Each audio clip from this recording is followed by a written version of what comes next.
South African Islamists could be in the Trump administration's crosshairs. Let's learn about the newly launched US counterterrorism strategy for 2026. So the United States has decided to release its latest counterterrorism strategy. And while of course a lot of the focus these days has been on the Middle East, what's particularly interesting about the Trump administration's new strategy is that he's decided to approach things from a global perspective, looking at every single continent and multiple countries across those continents. And what's particularly interesting is the massive focus that the US is placing on the Muslim Brotherhood and organizations and individuals tied to them. Now, in actual fact, this can be an enormous worry for certain South Africans because many of them have been found to be, at very least, affiliated with the Muslim Brotherhood. If not politically, then through financial contributions. Now, before we get into the important US strategy and why certain South Africans are in the hot seat, please remember to subscribe to the channel if you haven't already. It's completely free and all you have to do is click on the subscribe button below. If you would like to enjoy additional perks such as members-only videos and support the channel, you can do so by becoming a Power Club member. All you have to do is click on the join button below. Now let's get started. So an important place for us to begin is by actually assessing the counterterrorism strategy for 2026 of the United States government. Now, this is quite a long document, and so I'm not going to go through the entire thing, but rather point out what is important for this discussion. But if you would like to read the entire report, I'm going to include a link in the description box below so you can check it out for yourself. Now, what's really important for us to note is that the US administration has actually decided to highlight what its main perceived threat is. And as it explains here, under the leadership of President Trump, America is again the world's most powerful nation with the largest economy in history, the most advanced technologies, and the bravest and most skilled warfighters the world has ever seen. This newfound strength has been amply demonstrated by historic operations such as the neutralization of the Iranian nuclear threat under Operation Midnight Hammer and Operation Epic Fury, and the arrest and rendition of Venezuelan dictator Nicolas Maduro under Operation Absolute Resolve. But the terrorist threat has changed. We face new categories and combinations of violent actors that make the established ways of doing counterterrorism insufficient or obsolete. We face a multiplicity of deadly threats from terror groups and non-state actors, often secretly supported by governments who wish to undermine us. Currently, we face three major types of terror groups. Firstly, narco-terrorists and transnational gangs. Secondly, legacy Islamic terrorists. And third, violent left-wing extremists, including anarchists and anti-fascists. We can defeat every single one of these groups, but the threat is significant and pervasive. Now, without going off path, I'd like to take a look specifically at how the US is embarking on its counterterrorism campaign in Africa. So as it explains here, perhaps the greatest counterterrorism victory of the first Trump administration was the destruction of the physical caliphate of ISIS. President Trump unleashed the greatest fighting force the world has ever seen, and within a matter of weeks, a jihadi insurgency which controlled vast territories across Iraq and Syria was gone. Now, it's important for us to note is that while the United States, of course, viewed ISIS as a priority, they've also been worried about other jihadi groups, specifically those that have been backed by the Muslim Brotherhood. And it explains a little bit further down here how we will continue to use our breadth of tools for designating and targeting global terror networks and FTOs operating in Africa, such as the designation of the Sudanese and Egyptian chapters of the Muslim Brotherhood. Now, you might be asking yourself, well, why is this so important? And one of the reasons is because there have been multiple occasions where the White House has actually released a press announcement explaining that they've decided to designate certain chapters of the Muslim Brotherhood as terrorist groups, or that they've decided to sanction these chapters. And of course, the network of sanctions has expanded increasingly so, but never has any of these chapters ever been removed from any sanctions lists. And so it's clear that the United States views the Muslim Brotherhood network as an utmost threat. So bringing this Muslim Brotherhood issue to the South African perspective, and it's actually pretty clear that there are South Africans who have been supporting the Muslim Brotherhood who might just be in the hot seat with the Trump administration. So Foundation for Defense of Democracies did a very in-depth investigation into all of this, and they specifically zoned in on Imtiaz Sooliman and the Gift of the Givers. Now, for those who might not know, the Gift of the Givers does seem to be a charity that engages in certain humanitarian efforts, but while many people in the legacy media in South Africa praise them, as does the government, there's something a lot more sinister that seems to be leaking beneath the surface. And as explained here, Imtiaz Sooliman, founder and director of Gift of the Givers, was recently appointed to South African President Cyril Ramaphosa's National Dialogue. For those who might recall, the National Dialogue was supposed to happen late last year, but it really just appears to have disappeared from the public conscious, and one wonders what the plan actually was and where the money has gone to. But that's a topic for another day.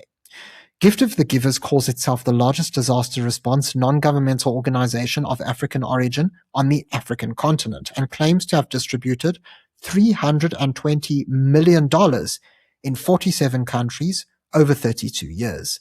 However, Gift of the Givers was identified as part of the Union of Good as early as November 2002, according to the union's website. The United States sanctioned the Union of Good 6 years later, noting that the leadership of Hamas created the Union of Good in late 2000, shortly after the start of the Second Intifada, in order to facilitate the transfer of funds to Hamas. What's really important for us to note here is that Hamas in and of itself was actually founded by the Palestinian chapter of the Muslim Brotherhood during the First Intifada. And so ultimately, by being part of this Union of Good, Sooliman and Gift of the Givers comprise as part of the larger Muslim Brotherhood network, at least on African soil. In 1991, prior to founding Gift of the Givers, Sooliman founded the South African branch of the Al-Aqsa Foundation. The United States sanctioned the Al-Aqsa Foundation and its South African branch in 2003, and Sooliman also received an honor from leading Muslim Brotherhood-aligned cleric Yusuf al-Qaradawi in 2011 and has repeatedly made anti-Semitic statements alleging that Zionists run the world with fear, they control the world with money. Now that we've covered the Gift of the Givers links, it's important for us to understand why Sooliman's involvement in founding South Africa's chapter of the Al-Aqsa Foundation is so important. And it is for this reason. You see, the Department of Treasury of the United States, back in 2003, designated the Al-Aqsa Foundation as a specially designated global terrorist entity under Executive Order 13224.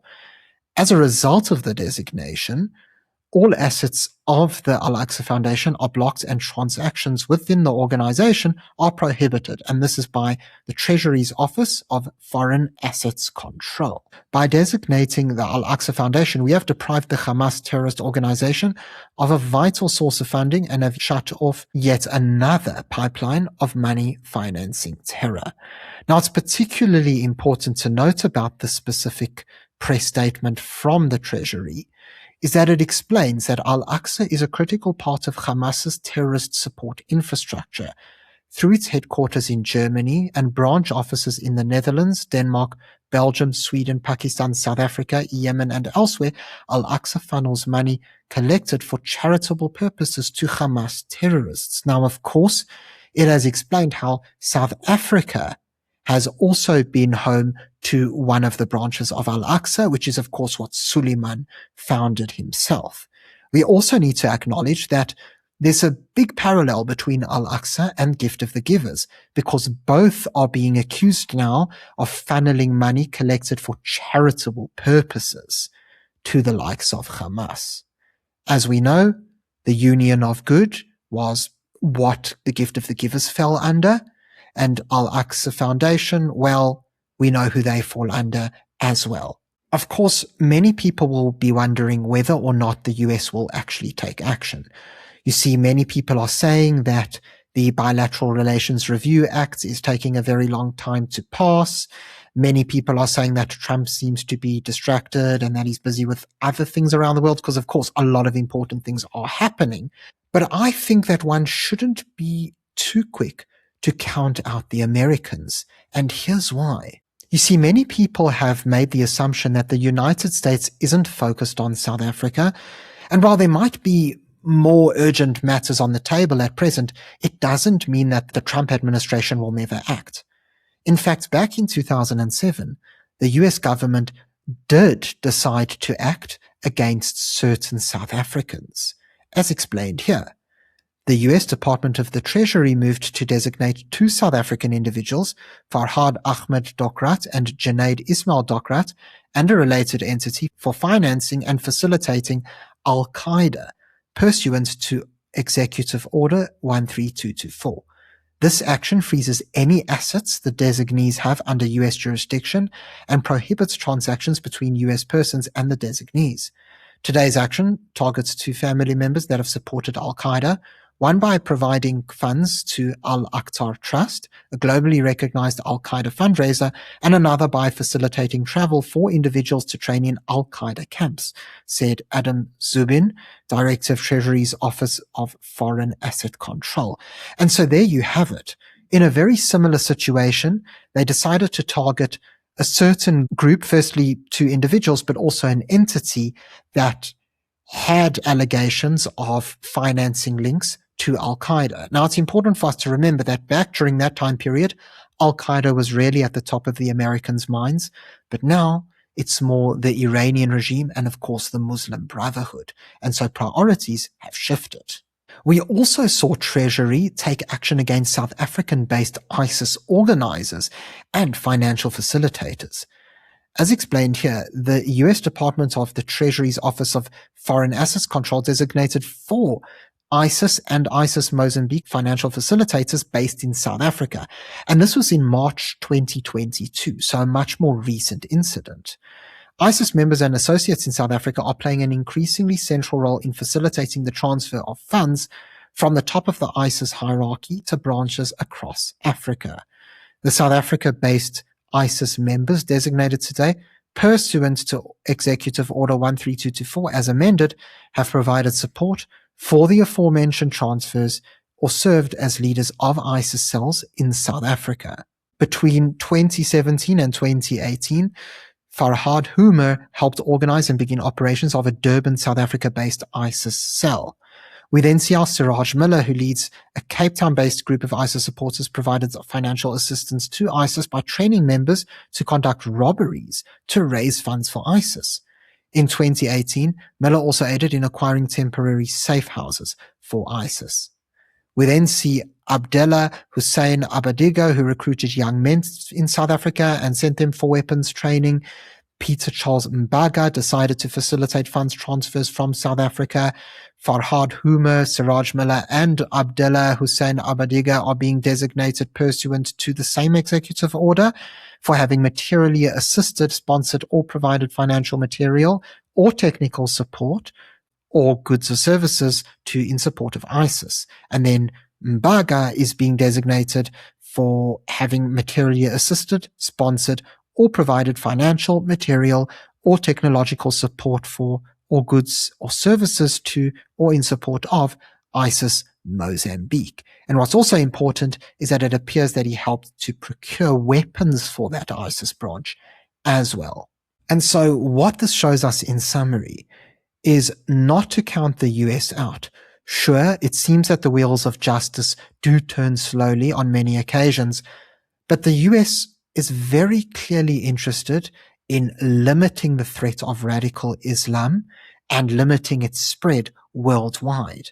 We've seen the United States take interest in ISIS and Al-Qaeda, and now it seems to be the Muslim Brotherhood's turn. And so for those South Africans who've decided that the Muslim Brotherhood are their allies and that this is who they want to back, they might find themselves in a spot of trouble in days to come. Thank you very much for watching this video. If you found it informative, please remember to subscribe to the channel for more content. Until next time, I'm Matthew Cohen, and this is the Power Pod.